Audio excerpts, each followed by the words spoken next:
सरोज की सास चंपा उसको अधिक पसंद नहीं करती थी क्योंकि सरोज गरीब घर से आई थी। ये किसे ले आया तू बेटा ब्याह करके, मेरे तो कर्म ही फूट गए। एक फूटी कौड़ी नहीं दी इसके बाप ने हम लोगों को, इसे घर से बाहर फेंक दे नरेश। और चंपा गुस्से से पास बैठी सरोज को लात मारती है। माँ जी, आप तो जानती है मेरे बाबा के पास कुछ भी नहीं था, पर मुझे घर से बाहर ना निकाले। माँ शांत हो जाओ, थोड़ा दिमाग लगाओ। आपको अमीर बहुरानी नहीं मिली तो क्या, मगर ये नौकरानी तो बन सकती है।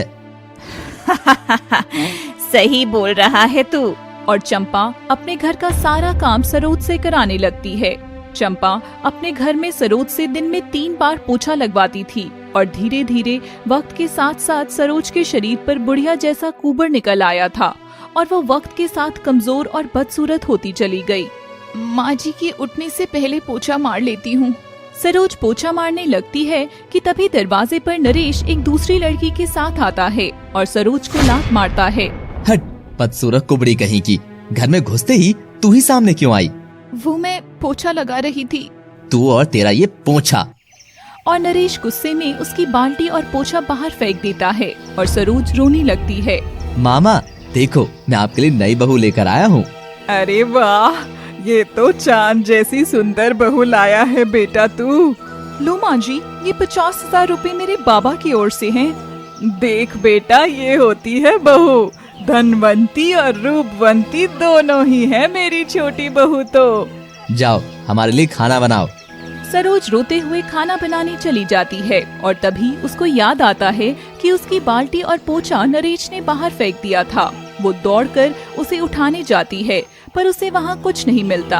अगर पोछा नहीं मिला और मैंने काम नहीं किया तो माँ जी मेरी जान ही ले लेंगी।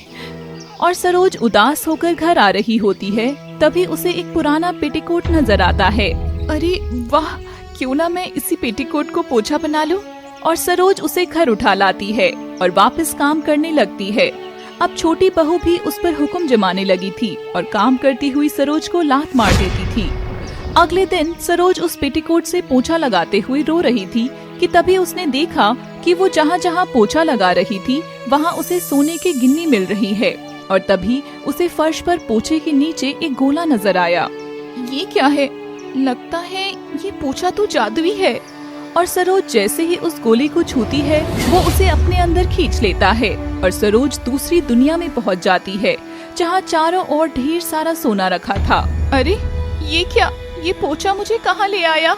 और सरोज कुछ सोने के सिक्के उठाकर वापस आ जाती है और वो सिक्के अपनी सास को देती है। ये कहां से ले आई तू? मेरे बाबा ने दिए हैं माँ जी, ताकि आप मुझे यहाँ से ना निकालें। और चंपा बहुत खुश होती है। अब सरोज रोज थोड़ा थोड़ा धन चंपा को देने लगी और चंपा सरोज को पसंद करने लगी, जो छोटी बहू को अच्छा नहीं लग रहा था। इस भिखारी के पास इतना सोना आखिर आया कहाँ से? मुझे पता लगाना होगा। और अगले दिन सरोज पोछा लगाते हुए वापस उसी दुनिया में जाती है, मगर इस बार उसे वहाँ एक परी मिलती है और परी ने सरोज के ऊपर हाथ फेर कर उसे बहुत सुंदर बना दिया। फिर सरोज वापस आ गई। अच्छा, तो ये सब इस पोछे का कमाल है। और वो सरोज का जादुई पोछा एक पुराने पेटीकोट से बदल देती है। सरोज को सुंदर और धनवान बना देख चंपा और नरेश उसे देखकर बहुत खुश हुए। छोटी बहू, आखिर ये बड़ी बहू कब तक काम करेगी? तुम भी हाथ बटाया करो इसका।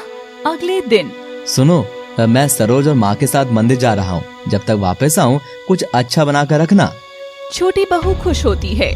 वो तो कुबड़ी और बदसूरत थी, पर मैं तो पहले से ही सुंदर हूँ। अगर ये पोछा मुझे और सुंदर बना दे तो मैं इस सरोज को यहाँ से बाहर फिकवा दूंगी। और छोटी बहू पूरे घर में पोछा लगा देती है और उस जादुई गोले के जरिए अंदर जाती है। पर जैसे ही वो दूसरी दुनिया में जाती है, देखती है कि वहाँ चारों ओर कचरा और गोबर पड़ा था। तभी चंपा और नरेश भी आ जाते हैं और जैसे ही घर में घुसते हैं उन्हें पूरे घर में गोबर की बदबू आती है। अरे ये क्या कर रखा है पागल लड़की तूने? और छोटी बहू भी वहाँ आ जाती है, जिसका पूरा शरीर गोबर से गंदा हो रखा था।